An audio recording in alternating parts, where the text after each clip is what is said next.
Friends, कैसे हो आप लोग। आज एक बार फिर मैं राजेंद्र मिश्रा आप लोगों को पी ब्लॉक केमिस्ट्री डिस्कस करने जा रहा हूँ। उसमें सारी चीज़ें आपको बताने जा रहा हूँ। मैं एक बात आपको बता रहा हूँ, इसमें पी ब्लॉक में कोई भी ऐसी चीज़ नहीं है जो आपको याद करनी है, सारी चीज़ समझनी है।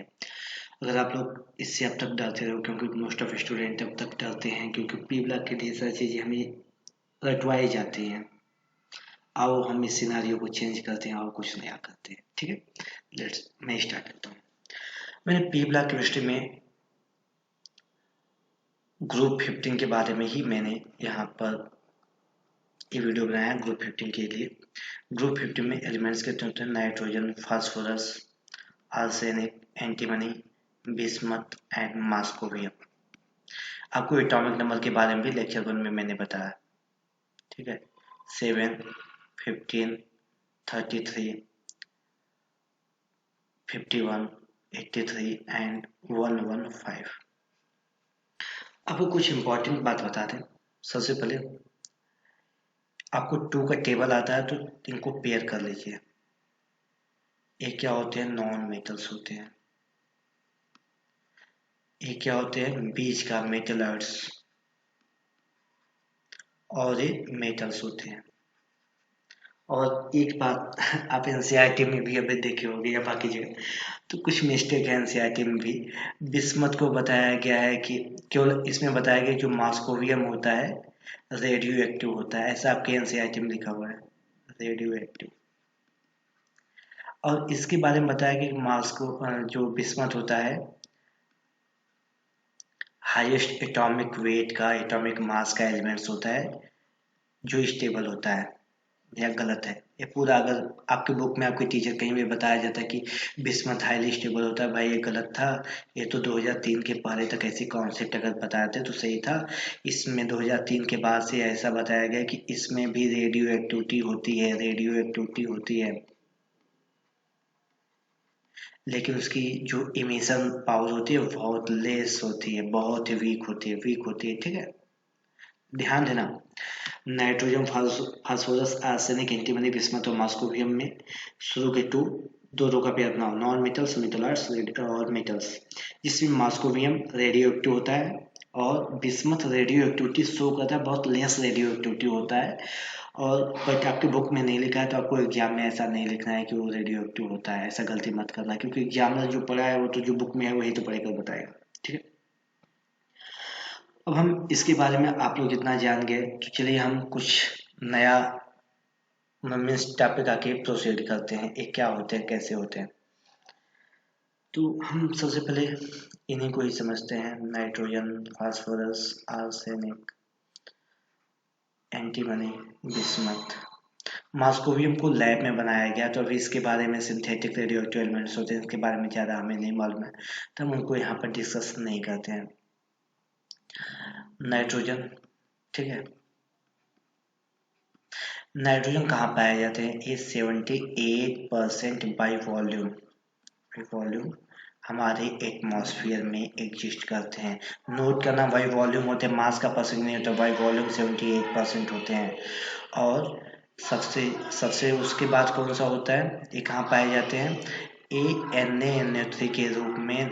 इसको चिले सॉल्ट पीटल्स और KNO3 को हम पोटेशियम नाइट्रेट जो होता है इस रूप में ये अर्थ क्रस्ट में पाए जाते हैं। ठीक है, अर्थ क्रस्ट में ही पाए जाते हैं। इसके अलावा नाइट्रोजन कहाँ पाया जाता है? प्रोटीन में पाए जाते हैं। ठीक है, हाँ ध्यान देना, इसको कहते हैं चिले पीटल्स कहते हैं, चिले सॉल्ट पीटल्स, इसको इंडियन सॉल्ट पीटल्स कहते हैं।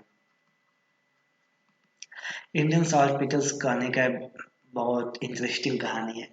इसको आचार्य चाणक्य की बुक था अर्थशास्त्र, मैं हिंदी में लिख रहा हूँ अर्थशास्त्र, उसमें इन्होंने इसका यूज एज ए वेपन के रूप में बताया था कि पोटेशियम नाइट्रेट को अगर इसका फूड में धर दिया जाए तो बंदे को मारा जा सकता है, वेपन के रूप में इसका यूज किया जा सकता है। तो हमारे इंडियन एंशिएंट इंडियन हिस्ट्री में इसके बारे में ढेर सारी चीज़ें आपको मिलेंगी, तो इसलिए इसको हमारे सिविलाइजेशन में इसका यूज होता था, तो इसलिए इसको इंडियन सॉल्ट पीटल्स कहते हैं। ठीक है, तो नाइट्रोजन कहाँ कहाँ पाया जाता है? 78% बाई वॉल्यूम हमारे एटमॉस्फेयर में, सोडियम नाइट्रेट और पोटेशियम नाइट्रेट के रूप में हमारे अर्थ क्रस्ट में, और प्रोटीन में पाए जाते हैं। ठीक है। फास्फोरस क्या होते हैं? फास्फोरस एपेटाइट फैमिली में पाए जाते हैं, एपेटाइट फैमिली। एपेटाइट फैमिली क्या होते हैं? फॉस्फेट कंटेनिंग जो मिनरल्स होते हैं उनको एपेटाइट कहते हैं। इनका general form calcium 9 phosphate PO4 6 into, यहाँ पर कैल्शियम ए होता है। अब X की जगह मतलब ये जो होता है क्या होता है? फ्लोरीन होता है, फ्लोरीन होता है और हाइड्रोक्सी होता है। अगर यहाँ पर फ्लोरीन हो जाएगा तो ये क्या हो जाएगा? Calcium C9 PO4 6 calcium fluoride. इसको हम क्या कहते हैं? फ्लोराएपेटाइट कहते हैं। अगर फ्लोरीन है तो फ्लोराएपेटाइट, क्लोरीन है तो क्लोराएपेटाइट, और OH ग्रुप लगा हुआ है तो इसको हम बोलेंगे हाइड्रोक्सी एपेटाइट बोलेंगे। ओके। इन सब का यूज, इसका यूज किया जाता है कहाँ? फर्टिलाइजर में इसका यूज किया जाता है। फर्टिलाइजर एंड फार्मास्यूटिकल इंडस्ट्री में इसका यूज किया जाता है। अब मैं यहाँ पर आर्सेनिक, ये सब क्या होते हैं? सल्फाइड मिनरल्स के रूप में ये पाए जाते हैं। ये सल्फाइड मिनरल्स के रूप में पाए जाते हैं। अब जैसे कि अगर हम बात करें आर्सेनिक की, आर्सेनिक आर्सेनोपाइराइट, जो आर्सेनिक होता है, आर्सेनोपाइराइट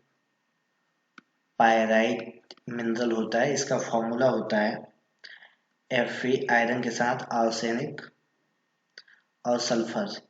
इस फॉर्म में आर्सेनोपाइराइट के रूप में पाए जाते हैं। जो एंटीमनी होता है, ये स्टेबलाइट के रूप में ये पाया जाता है। इसके मिनरल का नाम है स्टेबनाइट, इसका नाम है।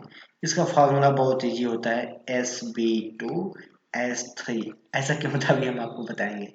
जो बिस्मथ होता है ये मेनली 2 मिनरल्स में पाया जाता है, लेकिन सल्फाइड मिनरल्स के रूप में ये जो पाया जाता है इसको कहते हैं बिस्मिथोनाइट, और इसका जो फार्मूला होता है Bi2S3 होता है। अब आप यहाँ से समझो सल्फाइड H2 माइनस, ये दोनों क्या शो करते हैं? ये दोनों शो करते हैं Sb3 माइनस शो करते हैं, सॉरी ट्रिपल प्लस शो करेंगे, तो इन दोनों को एक साथ रखेंगे SBS। इसका ऑक्सीडेशन स्टेट इसके नीचे 2, इसका ऑक्सीडेशन स्टेट इसके नीचे। ऐसे आप बिस्मथ का बिस्मथ ट्रिपल पॉजिटिव ये शो करेगा, और H2 माइनस इसको आप लिखोगे तो बिस्मथ के नीचे सल्फाइड का ऑक्सीडेशन स्टेट और सल्फाइड के नीचे इसका। ऐसे आप फार्मूला इसका फाइंड आउट कर लिए। ये आपको समझ में आ गया होगा एक कैसे पाए जाते हैं, क्या होते हैं। इनके सल्फाइड के बारे में मैंने आपको बताया। जो बिस्मथ के सल्फाइड होते हैं इनका यूज, ये इनका यूज किया जाता है बिस्मथ के रूप से इसको फाइंड किया जाता है, और स्टील ग्रे कलर का ये होता है। ठीक है। अब हम इसके बाद डिस्कस करेंगे इलेक्ट्रॉनिक कॉन्फ़िगरेशन। तो मैंने फर्स्ट लेक्चर में बता दिया है, इसके बाद के टॉपिक को हम यहाँ आपको बताने जा रहे हैं।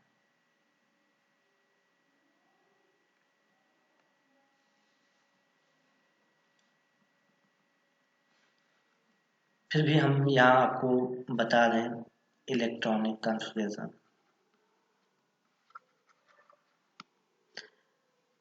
नाइट्रोजन का एक क्या शो करता है? General electronic configuration NH2NP3।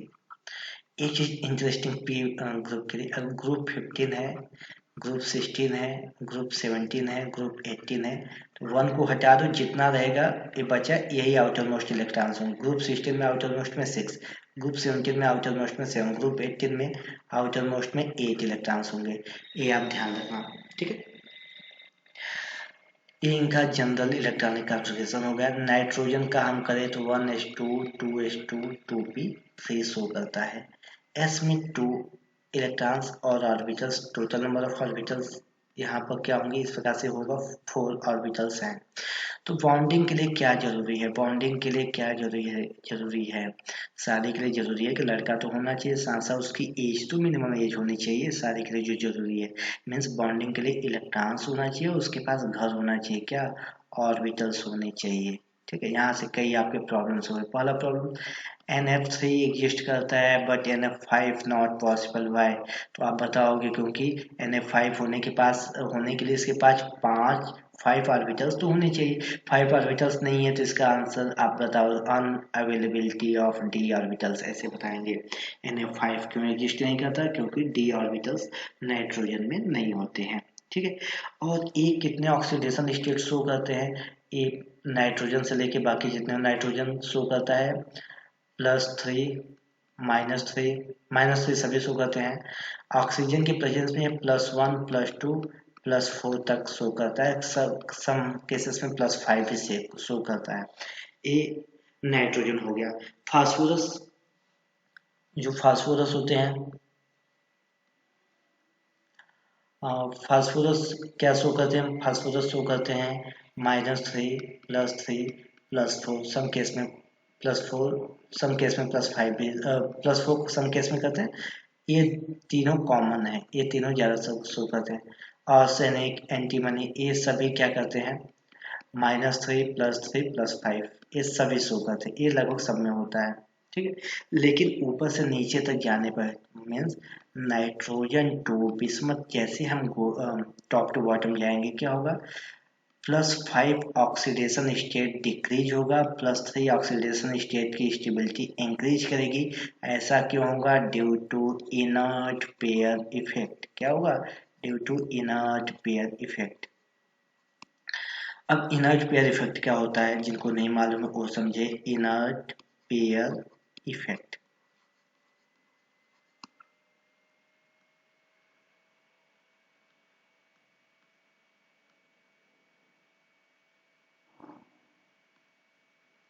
अब ध्यान से देखना, हम इनर्ट पेयर इफेक्ट, इनर्ट का मतलब क्या होता है, इनएक्टिव, पेयर का मतलब टू, टू क्या हुआ है केमिस्ट्री में, टू का मतलब इलेक्ट्रॉन्स। तो अगर दो इलेक्ट्रॉन इनएक्टिव हो जाए, if two electrons behaviour inactive behaviour show करे, उससे जो इफेक्ट होता है उसको हम इनर्ट पेयर इफेक्ट कहते हैं। क्या होता है, जो higher higher P block elements होते हैं उसमें जो एस के दोनों इलेक्ट्रॉन्स होते हैं, यहाँ पर देख रहे हो ना, एस के ऊपर, सबसे ऊपर देखो, एस के दोनों इलेक्ट्रॉन जो होते हैं, ये एक्टिविटी नहीं, किसी भी बॉन्डिंग में पार्टिसिपेट नहीं करते हैं। तो इससे जो इफेक्ट होता है, इससे जो उसके केमिकल नेचर, फिजिकल नेचर पे जो इफेक्ट होता है, जो प्रभाव होता है, उसको इनर्ट पेयर इफेक्ट कहते हैं। तो आपने क्या सीखा कि +3 ऑक्सीडेशन स्टेट की stability top to bottom increase करती है, +5 की डिक्रीज होती है। इतना मैंने आपको बता दिया। अब मैं आगे का आपको बताने जा रहा हूँ, आप समझना।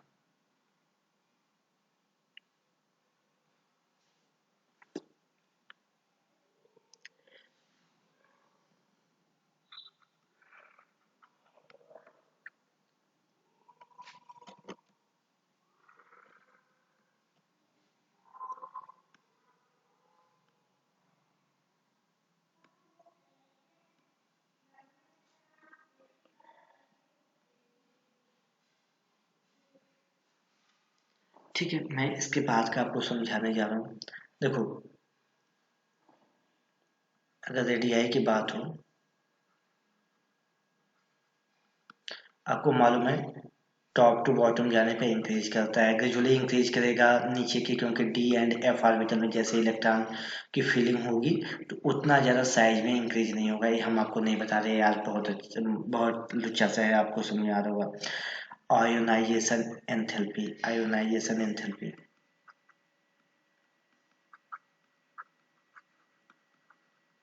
ये क्या होता है, किसी गैसियस आइसोलेटेड एलिमेंट से, एटम से एक इलेक्ट्रॉन्स को रिलीज करने की जो टेंडेंसी होती है, ठीक है, एनर्जी, एक्सटर्नल एनर्जी देने पर किसी गैसेस आइसोलेटेड एलिमेंट से एक इलेक्ट्रॉन को रिलीज करने के लिए जो एक्सटर्नल एनर्जी दी जाती है उसको आयोनाइजेशन एंथैल्पी कहते हैं। इनका इलेक्ट्रॉनिक कॉन्फ़िगरेशन आप लोग जानते हो, NH2 NP3, half filled orbitals are more stable. ठीक है, तो इनकी स्टेबिलिटी ज़्यादा होती है, इसलिए क्या होता है, इनका जो आयोनाइजेशन पोटेंशियल होता है, फर्स्ट आयोनाइजेशन पोटेंशियल इनका जो होता है वो हाइयर होता है किससे, मीन्स ग्रुप 15 का ionisation potential is higher than group 16 इनके बगल वाले से, और इनसे तो हाइयर रहेगा, ग्रुप 14 का, ग्रुप 14 एलिमेंट से तो हाइयर ही रहेंगे ही। ये चीज़ें आपको याद रखना। दूसरा, तो आप ये जानते हो कि हमेशा ionization potential first ionization potential से सेकेंड आयोनाइजेशन पोटेंशियल हाइयर होता है, और उससे ज़्यादा थर्ड आयोनाइजेशन पोटेंशियल ऐसे इंक्रीज होता जाता है, ग्रेजुअली इंक्रीज होता जाता है। ये आपको मालूम है, यहाँ हम इसको नहीं बता रहे हैं, ये क्योंकि आपको 11th के चैप्टर में डिस्कस किया गया है। हम इसके बाद आपको कुछ चीज़ें बता रहे हैं, उसको आप समझिएगा प्लीज़।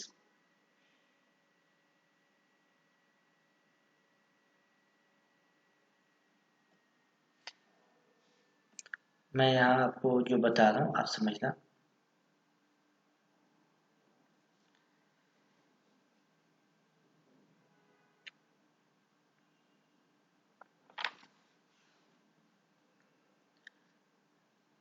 इसमें मैं आपको इलेक्ट्रोनेगेटिविटी भी आप देख लेना। इलेक्ट्रोनेगेटिविटी की अगर बात करेंगे तो इलेक्ट्रोनेगेटिविटी सबसे ज़्यादा किसका होता है, नाइट्रोजन का होता है। उसके बाद टॉप टू बॉटम जाने पे इलेक्ट्रोनेगेटिविटी डिक्रीज करता है।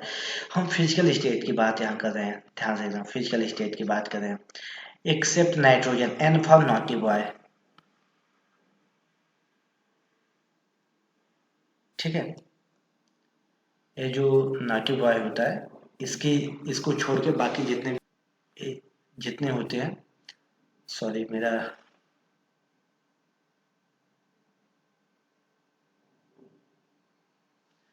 ये जितने एलिमेंट्स होते हैं ये सभी नाइट्रोजन गैसेस फॉर्म में होता है, बाकी जितने एलिमेंट्स होते हैं वे सब सॉल्ट के फॉर्म में होते हैं, ठीक है।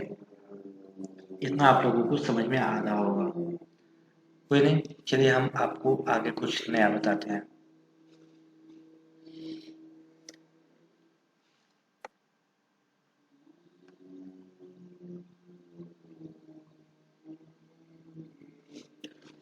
मैंने आपको क्या बताया, नाइट्रोजन के अलावा एक्सेप्ट नाइट्रोजन ऑल एलिमेंट्स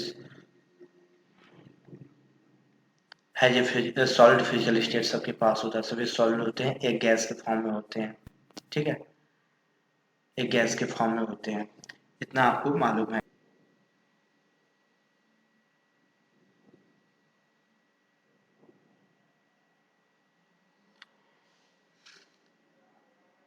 हम इनकी बॉइलिंग पॉइंट को डिस्कस करते हैं।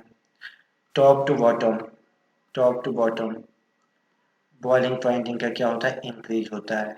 लेकिन मेल्टिंग पॉइंट के लिए आपको याद रखना होगा 1 2 का 3 3 2 का 1, 1 2 का 3 3 2 का 1, मीन्स नाइट्रोजन फास्फोरस आर्सेनिक तक इंक्रीज होता है, उसके बाद 3 2 का 1 यानी आर्सेनिक एंटीमनी बिस्मथ तक डिक्रीज होता है, याद करना।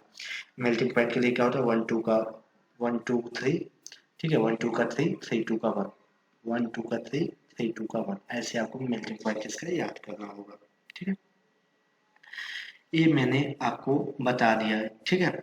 और एक और इम्पोर्टेंट पॉइंट है, बहुत इम्पोर्टेंट पॉइंट है, नाइट्रोजन के अलावा except nitrogen all elements show, क्या शो करते हैं, इलेक्ट्रॉप यूज कर, इलेक्ट्रॉप शो करते हैं, ठीक है। नाइट्रोजन के अलावा बाकी सभी एलिमेंट जो होते हैं इलेक्ट्रॉप यूज करते हैं। इतनी चीजें मैंने आपको बता दिया। अब मैं आपको कुछ चीजें बता रहा हूँ, वो आप समझना। वो है एनॉमलस प्रॉपर्टी ऑफ नाइट्रोजन। मैं आपको क्या बताने जा रहा हूँ, एनॉमलस प्रॉपर्टी ऑफ नाइट्रोजन। तो नाइट्रोजन का एनॉमलस प्रॉपर्टी क्या है, anomalous properties of nitrogen. Nitrogen का क्या, पहला आपने देखा इसकी ऐसा क्यों होता है, इसकी साइज बहुत कम होती है, ठीक है, तो इसका लोअर साइज। दूसरा कंडीशन क्या है, इलेक्ट्रोनेगेटिविटी इसका क्या होता है, बहुत हाई होता है, इलेक्ट्रोनेगेटिविटी इनकी बहुत ज़्यादा होती है।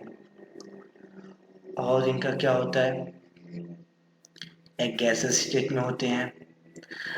इनका आयोनाइज, इसमें कुछ नहीं, आपको आयोनाइजेशन पोटेंशियल, इलेक्ट्रोनेगेटिविटी, इलेक्ट्रोनेगेटिविटी, इन सारी चीजों को लिखना कि इसका एनॉर्मस बिहेवियर इन सब कारण से होता है। कौन कौन से होता है? Size, electronegativity, ionisation potential, electron affinity, gases phase में होता है। इन सब वजह से ये जो होते हैं बाकी ग्रुप एलिमेंट से इनकी प्रॉपर्टी अलग होती है। अब एक चीज और यहाँ पर, नाइट्रोजन जो होता है, नाइट्रोजन के अलावा जो अदर एलिमेंट्स होते हैं, मतलब एक्सेप्ट नाइट्रोजन ऑल और इन पॉली एटॉमिक फॉर्म। क्या? पॉली एटॉमिक फॉर्म में। नाइट्रोजन के अलावा बाकी सभी क्या होता है? पॉली एटॉमिक फॉर्म में। नाइट्रोजन डाई एटॉमिक होता है, और नाइट्रोजन का क्या होता है? एंटी बॉन्ड की वैल्यू क्या होती है? 914 किलो जूल पर मोल होती है। ठीक है। और सबसे इम्पोर्टेंट बात है, जो नाइट्रोजन होता है, नाइट्रोजन पी बाई बॉन्डिंग बनाता है। और नाइट्रोजन बाकी ग्रुप से इसका nitrogen nitrogen single bond, phosphorus phosphorus single bond, या इन दोनों का कंपेरिजन किया जाए तो ये वीकर होते हैं। Nitrogen nitrogen single bond is weaker then phosphorus phosphorus single bonds. ये चीजें मैंने आपको बताया। ऐसा क्यों होता है? आपको मालूम है नाइट्रोजन हाईली इलेक्ट्रोनेगेटिव होता है, इसमें लोन पेयर भी होता है। ये दोनों छोटे एलिमेंट्स होते हैं, आपस में बॉन्डिंग बनाते हैं, इस फॉर्म में होंगे। तो इनकी इलेक्ट्रॉनिक रिपल्सन होने की वजह से इसकी स्टेबिलिटी कम होती है, जबकि इस केस में, फास्फोरस के केस में ऐसा नहीं होता। तो बहुत इंपॉर्टेंट आप याद रखना, nitrogen nitrogen single bond less stable है फास्फोरस फास्फोरस सिंगल बॉन्ड्स। ठीक है। और फिर देखिए, आपको कैटनेशन क्या होते हैं ये तो मालूम ही होगा। कैटनेशन क्या होते हैं? हम यहाँ पर इसको कैटनेशन के बारे में यहाँ आपको बता रहे हैं। तो कैटनेशन क्या होते हैं, आपको डेफिनेशन कोई भी कुछ भी याद नहीं करना है। कार्बन कार्बन कार्बन कार्बन, इसमें क्या समझ, एक ही एलिमेंट्स सेम आपस में बार बार अटैच होकर ऐड होकर एक बड़ा चेन बनाता है। तो जो क्या बनाता है? चेन बनाने को, एक प्रोसेस को क्या कहते हैं? कैटनेशन। कैटनेशन के वर्ड का मीन्स होता है चेन। ठीक है। चेन या नेटवर्क अगर कोई बनाता है आपस में जुड़ जुड़ के ऐड होके, तो इस प्रोसेस को कैटनेशन कहते हैं। कार्बन शो करता है, फास्फोरस शो करता है, और नाइट्रोजन फैमिली में नाइट्रोजन की except nitrogen all elements show catenation properties. ठीक है। ये चीजें आपको मैंने बता दिया।